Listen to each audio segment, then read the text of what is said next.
산 휴게소 쪽 6km 구간 밀립니다. KBS 교통정보센터였습니다.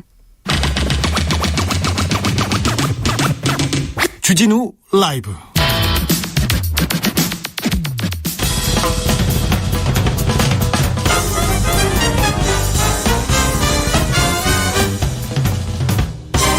훅 인터뷰. 모두를 위한, 모두를 향한 모두의 궁금증 훅 인터뷰.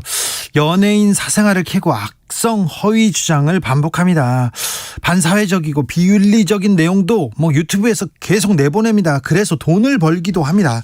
조동현 전 위원장 인신을 공격하면서 방송을 하고 열흘 동안 적게는 4,100만 원에서 많게는 1억 원의 유튜브 수익을 올린 것으로 추정되는 곳이 있습니다. 가로세로 연구소인데요. 가로세로 연구소를 방치하는 유튜브 사회적 책임이 있다, 이런 목소리를 낸 민주언론시민연합의 신미희 사무처장 만나보겠습니다. 안녕하십니까? 네, 안녕하세요. 민원연에서 가세연에 대한 성명을 냈습니다. 네, 저희가 월요일날 성명을 냈는데요. 네. 지금 말씀하신 것처럼 가로세로 연구소가 여러 사회적 물의를 일으켜 왔는데요. 이러한 유튜브 채널을 이러한 콘텐츠를 관리하고 있는 주체인 그 플랫폼 사업자인 유튜브.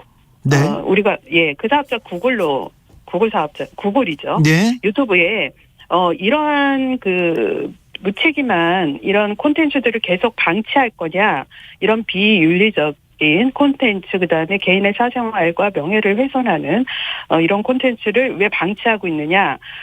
유튜브는 그 가이드라인이 있거든요. 네. 그래서 그 가이드라인에 따라서 내부 심의를 통해서 제대로 제재하라, 이런 성명을 발표를 했습니다. 윤리 기준 가이드라인이 좀 잘못된 것 같습니다. 유튜브는 좀 문제가 있는 것도 같습니다. 가세연에서 최근에 조동현 전 위원장의 자녀 신상을 공개하지 않았습니까? 그렇죠. 자녀의 이름하고 얼굴까지, 물론 일부는 모자이크 처리를 했지만 아는 사람이라면 누구라도 식별할 수 있을 정도로 그 어린 자녀의, 아동의 이름과 얼굴까지 무분별하게 공개하는 이런 행태는 더 이상 저희가 묵과할 수 없다라는 거고요. 예? 조동현 전 더불어민주당 상임공동선대위원장의 자격과 자질을 검증하고 평가하는 것과 이 아동의 이름과 얼굴까지, 또 가족들의 그 내밀한 사생활까지 무차별적으로 파헤치면서 무차별적으로 공개하는 거는 다른 문제다. 네. 그런데 이게 그 유튜브 채널 가로세로 연구소를 통해서 수십만 명이 보고 또 수백만 회의 조회수를 기록을 하면서 앞서 말씀하신 대로 또 그런 과정에서 지금 거액의 수익을 올리고 있는데, 이런 거는 유튜브 채널을 통해서 방영될 수 있는 콘텐츠가 아니다. 네, 이런 콘텐츠는 유튜브가 적극적으로 차단, 삭제해야 마땅하다, 이렇게 보는 겁니다. 비윤리적인 내용을 방송했다, 이렇게 여러 번 비판은 받았는데 유튜브에서는 책임을 묻지도 않고 제재도 안 합니까?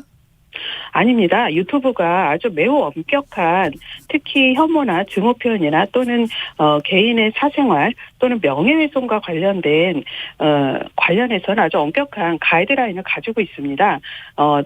유튜브 커뮤니티 가이드라인이라고 하는데요. 5개 항목이 있습니다. 그중에서 가장 엄격하게 제재를 하는 항목이 폭력적이거나 위험한 콘텐츠인 경우인데요. 특히 예를 들면 연령, 계급, 장애, 민족, 성 정체성, 국적, 인종, 이민, 종교, 성별, 폭력 사건의 피해자와 인척 등을 문제 삼아 개인이나 집단의 폭력 또는 혐오감을 조장하는 콘텐츠는 삭제한다라는 기준을 가지고 있고요. 네. 이러한 기준에 위배되는 콘텐츠는 적극적으로 삭제나 차단 조치를 하고 있는데요. 예. 지난해 한 해만 이러한 자율 규제로 삭제된 영상이 전체 3,470만 건에 이르고요. 한국에서 삭제된 영상만 108만 건입니다. 그런데 왜 가세연한테는 영향을 못 미치죠? 그렇기 때문에 저희가 이거 사회 문제로서 네. 유튜브의 사회적 책임을 묻게 된 건데요. 네. 가세연이 이번 조동현 전 더불어민주당 상임공동위원장의 사생활 논란뿐이 아니라 그 이전에 개그맨 고 박지선 씨를 모독한다든지, 또는 김연경 배구 선수를 저격한다든지, 또는 한예슬, 전지현, 김준희 등 연예인들을 향한 악성 허위 주장 등으로 네. 지속적으로 피해자들을 양산해 왔거든요. 네. 특히 이러한 방송들의 내용이 반사회적이고 비윤리적인 내용들이 많았고 이 개인의 사생활을 아무런 검증 없이 유튜브 채널을 통해서 공격을 하고 비난을 하고 조롱을 해왔습니다. 이러한 방송은 유튜브가 내세우는 커뮤니티 가이드라인에 정면으로 위배되는 내용이고요. 또 자체 서비스 약관에서 정하고 있는 기준에도 위배되는 유해 콘텐츠이므로 네. 유튜브가 이를 방관하면 안 된다. 유튜브의 이런 방관은 이런 악성 유튜버를 자라나게 하는 배경이 되니 네. 유튜브가 내부 기준에 맞춰서 엄정하게 심의하라. 네. 그것이 유튜브가 거대 플랫폼 사업자로서의 책임이다라고 보고 있는 겁니다. 네. 근데 가로세로 연구소에서 공격하고 자극적인 아이템을 쏟아낼수록 사생활을 공격할수록 이걸 보고 이게 후원하는 사람들, 슈퍼챗 쏘는 사람들이 많습니다. 울면 네. 또 돈을 보내고 기도하면 돈 보내고 막 그런다면서요. 이거 어떻게 네. 봐야 됩니까? 이게 이 유튜브 채널 가로세로 연구소를 지지하거나 또는 그쪽에 후원을 하는 거는 개인의 선택이라고 볼 수 있는데요. 다만 이렇게 반사회적이고 비윤리적인 또 개인 정보를 무차별적으로 폭로를 하면서 이 개인들의 명예를 이렇게 훼손하는 이러한 콘텐츠에 후원을 하거나 지지하는 것은 정말 좀 재고가 필요하지 않느냐라는 생각이고요.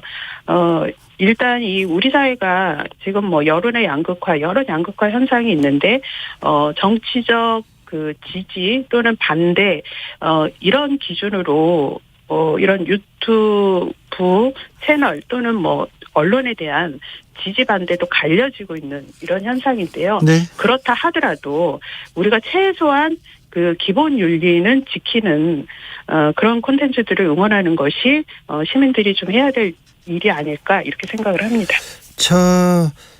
가로세로 연구소 말고요. 다른 유튜브 채널도 좀 주목해서 보고 있는 채널이 있습니까? 네, 지금 저희가 열린공감 TV도 최근에 그 윤석열 국민의힘 후보 배우자에 대한 네. 여러 의혹들을 제기를 하고 있는데요. 네. 이렇게 이제 제기하는 과정 중에 또 이게 기본적인 이제 취재윤리에 대한 문제는 없는지 저희도 좀 살펴보고 있습니다. 네. 또 일각에서 또 취재윤리가 아니냐 또는 여성 혐오적 이런 관점과 또 취재가 이루어지고 있는 거 아니냐 이런 비판도 있는 것으로 아는데요. 네.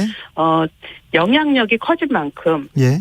유튜브 채널에 영향력이 커진 만큼 또 유권자나 시민에 미치는 영향 또 우리 사회에 미치는 영향이 매우 크므로 저희도 관심 있게 살펴보고자 합니다. 저는 언론인이어서 그런지요. 가세연이나 다른 유튜브 채널에서 이 거의 근거 없이 방송을 했는데 그걸 또 받아 쓰는 언론이 있지 않습니까? 그거 참 큰 문제라고 보는데요. 네. 이번 조동현 전 위원장의 사생활 논란건 같은 경우도 유튜브 채널인 가로세로 연구소의 의혹 제기 또는 비방에 그치지 않고 이게 TV조선 또 조선일보, 세계일보, 동아일보, 중앙일보 등 이름만 대면 알 수 있는 이 거대 언론이 가로세로 연구소의 주장이나 방송 내용을 받아쓰기 시작하고 또 정치인들과 평론가들의 간정 평까지 중계되면서 이게 파장이 매우 커졌거든요. 예. 이런 가운데서는 정말 언론의 역할이 중요하다. 이게 유튜브나 일부 인터넷 커뮤니티에서 주장이 나온다 하더라도 좀 철저히 검증하는 그리고 여과하여 보도하는 그런 신중함이 필요하고요. 특히 언론이 이런 의혹들을 보도할 때는 정말 좀 검증을 제대로 좀 한 다음에 하자. 이게 일방적 주장만 무차별적으로 중계하는 보도는 정말 옳지 못하다라는 거를 좀 강조하고 싶습니다. 오마이뉴스 기자들이 열린공감TV 그냥 인용해서 보도한 거 비판 성명을 내기도 했습니다. 이 부분은 어떻게 보십니까? 네, 지금 오마이뉴스 기자들이 이번에 그 열린공감 TV에서 이제 취재했던 그 김건희 씨가 과거에 줄리라는 이름으로 유흥업소에서 일을 했냐 안 했냐 이런 보도를 인용을 했는데요. 네. 오마이뉴스의 3년에서 10년차 기자 18명의 이제 공동 성명으로 의견이 나왔는데 주요하게 지적하는 건 이게 한 개인의 일방적 주장을 보도한 내용을 오마이뉴스가 아무런 검증이나 또는 자체 취재 없이 무비판적으로 그대로 인용할 수 있느냐, 이 문제의식이 컸던 것 같고요. 네. 그다음에 두 번째는 이게 형사 범죄와 관련된 사안이 아닌 개인의 사생활 영역인데 그 사생활 논란을 그대로 또 인용하는 것이 적절한 지금 대선 후보 배우자에 대한 검증, 취재 또는 보도 영역이 되느냐, 이 논란이었던 것 같습니다. 이번에 오마이뉴스 일부 기자들의 이러한 문제 제기에 또 오마이뉴스 시민 기자 또는 오마이뉴스 후원하는 시민도 이 부분에 대해서는 생각해볼 부분이 있다라는 또 의견을 냈는데요. 예. 이번에 이게 오마이뉴스뿐만이 아니라 다른 언론들도 네. 이게 타사 보도 또는 인터넷 커뮤니티 또는 유튜브 채널에서 제기되는 또는 첫 보도된 내용들을 특히 의혹이라든지 아니면 이게 네거티브에 해당하는 내용들이 있다면 무차별적으로 인용하거나 그대로 받아쓰게 하는 이른바 따옴표 저널리즘에 네네. 대해서는 모든 언론이 주의하고 유의해야 된다라고 생각을 합니다. 아, 그렇죠. 무조건적, 무차별적 인용보도 이거 안 됩니다. 진실에 가까워야죠. 정의를 위한 일이어야죠. 자, 그런데요. 유튜브 쪽에서 답변이 왔습니까? 아직은 안 왔고요. 네. 원래 유튜브가 미국이나 다른 나라에서는 이러한 항의나 사회적 문제 제기에 적극적 조치를 하는 것으로 알고 있는데요. 네. 한국에서는 유독 이 사회적 소통이나 또는 이런 사회적 문제 제기에 대해서 일일이 답변하지 않는다는 원칙을 고수하면서 설명을 하고 있지 않습니다. 그러면 안 되죠. 네. 사회적 책임을 가져야죠. 네, 개별 사안에 대해서 코멘트하지 않는다, 이런 관행적 답변만 고수를 해왔는데요. 이번에는 이렇게 저희가 사회적으로 질의를 했는데 답변이 없으면 저희가 다시 한번 저희 영문으로 번역한 아예 네. 공문을 접수해서 끝까지 좀 답변을 받아내려고 합니다. 그렇습니다. 네. 유튜브가 한국에서 돈은 많이 벌고 책임은 지지 않겠다. 이거는 좀 무책임한 일입니다. 외국에서는 어떻게 대처하고 있습니까? 혹시 이런 소셜미디어, 유튜브 이런 데에서 특정 대상을 혐오하거나 공격하는 콘텐츠가 올라오면 어떻게 대응합니까? 아주 적극적으로 대응하고 있는 사례로서 독일을 들 수 있는데요. 네. 독일은 2017년에 네트워크 시행법이라는 법이 제정이 됐습니다. 네. 200만 명이 넘는 페이스북이나 유튜브 같은 소셜미디어에 특정 대상을 혐오하거나 또는 위법적 콘텐츠가 올라와서 신고가 들어오면 네. 플랫폼 사업자가 24시간 이내에 차단하도록 의무화를 했습니다. 유튜브는 이 독일 내에서 이용자들이 접수한 혐오 표현, 정치적 극단주의, 명예훼손이나 모욕, 성적 콘텐츠 등을 적극 차단, 삭제하고 있고요. 지난 미국 대선에서도 이 대선 패배에 불복하고 또 지지층이 연방의사당 난입을 하고 이런 사태에 관련이 있다 하여 트럼프 전 대통령의 유튜브 채널조차도 허위정보 유포로 중지를 해서 지금까지도 복구되지 않고 있습니다. 네네. 네, 이렇게 적극적으로 미국, 독일 등 해외에서는 유튜브가 관련한 가이드라인 또는 약관에 위배된다 한다면 적극적인 조치를 하고 있는데요. 이런 조치가 한국에서도 동일한 기준으로 이루어져야 된다라고 생각합니다. 검열이 아니라 이게 책임은 져야죠. 네, 말씀 잘 들었습니다. 신미민원연 사무처장이었습니다. 감사합니다. 네, 감사합니다.